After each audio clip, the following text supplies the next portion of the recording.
Hello students, good evening. Today we are going to start the new chapter, that is chapter number 5, coal and petroleum.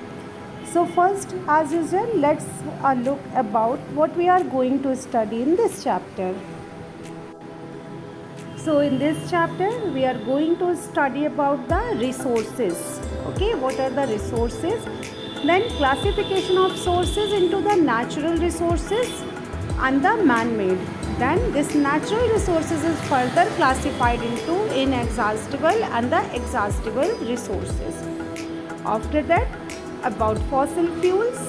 In this, the coal formation, types and uses of coal. And next, petroleum formation, refining and uses of it. Then natural gases, and at last limitations and the conservation of fossil fuels. So dear students, let's start chapter with the question, what are resources?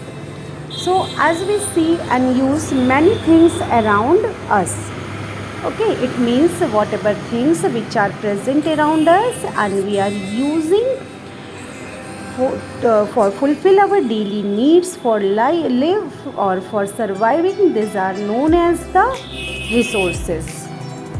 For example, like air, water, sunlight, plants, machine, dams, road, and there are so many things. So in short, we can define that a stock or supply or materials or other assets that can be used by a person or organization in order to fulfill their needs are called resources. So these resources are further classified into the natural and man-made resources. Okay, so let's see what are the natural resources. As we know, our earth is a huge storehouse of the material which humans use for their needs.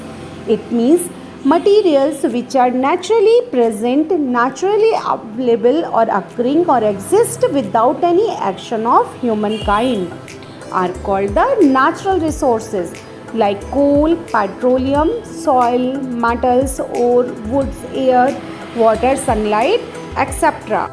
In the other hand, man-made resources, those resources which are made by human beings, not naturally or it is present in earth, but it is made by using the natural things, okay, and that provides utility and value to our lives.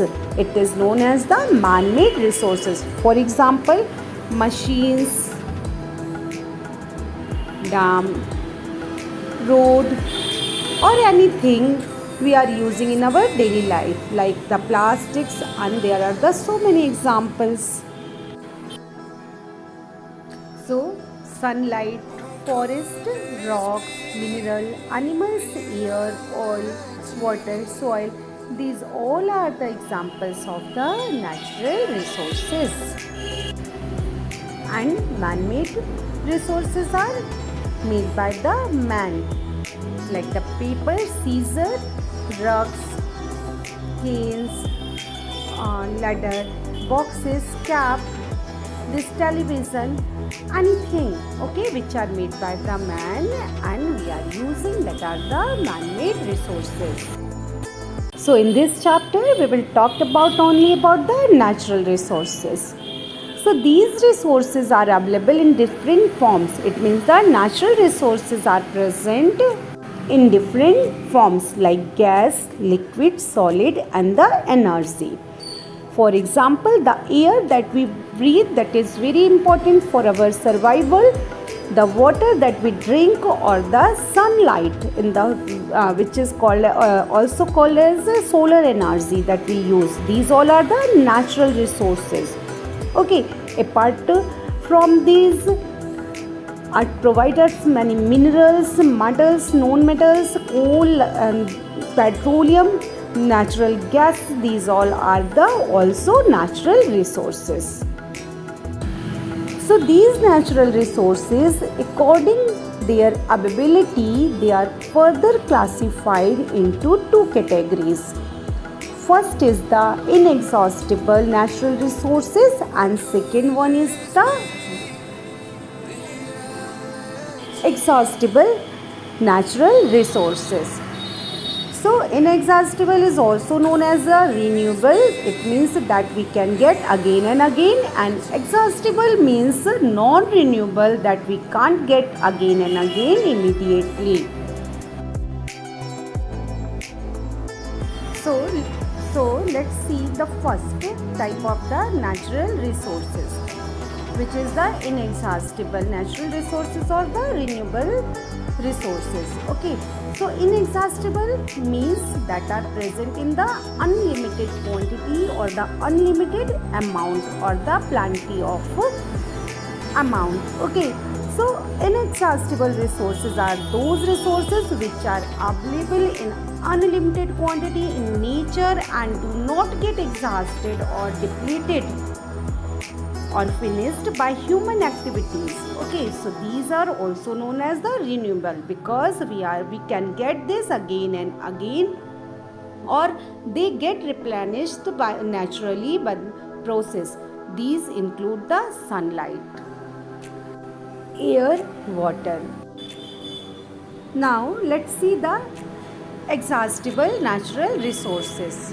Okay, so these resources which are available in limited quantity in nature and can be exhausted because of their continuous use, okay, or excessive use.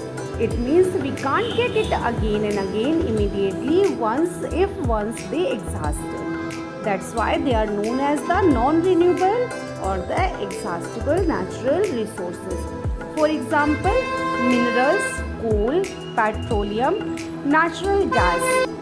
So these are the examples of the renewable natural resources and the non-renewable natural resources. So in this video we have learned about the resources, about the natural resources and man-made resources, and the classification of natural resources on the basis of availability in natural resources or the non-renewable resources.